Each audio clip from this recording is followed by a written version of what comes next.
రష్మిక మందన విజయ్ దేవరకొండ సతీమణి, అలాగే national crush అని అనిపించుకున్నటువంటి అద్భుతమైన నటి.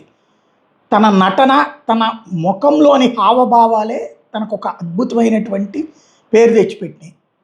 ఆమె ఇప్పుడు మొన్ననే పెళ్ళయింది, ఓ పక్కన చక్కగా బాధ్యతాయుతంగా చేసుకుంటూ వెళ్తుంది. కానీ అకస్మాత్తుగా యాక్సిడెంట్లో సమస్య వచ్చింది. తను డ్యాన్స్ వేస్తుండే యాక్షన్ సీన్స్లో నటిస్తుండగా కింద పడటంతో తొంటి దగ్గర ప్రాబ్లం వచ్చింది. ప్రాణాంతకం కాదు కానీ 6 వారాల పాటు విశ్రాంతి తీసుకోవాలని చెప్పారు. తొంటి అంటే చాలా ఇంపార్టెంట్ నడకకి కానీ తర్వాత ఫ్యూచర్కి కూడా. అందుకని చెప్పేసి 6 వారాలు విశ్రాంతి తీసుకోమన్నారు. మొన్ననే పెళ్ళయి సరదాగా సంతోషంగా ఉన్నటువంటి ఆ జంటకి దిష్టి తగిలినట్టుంది. ముందు దిష్టి తీయించుకోండి.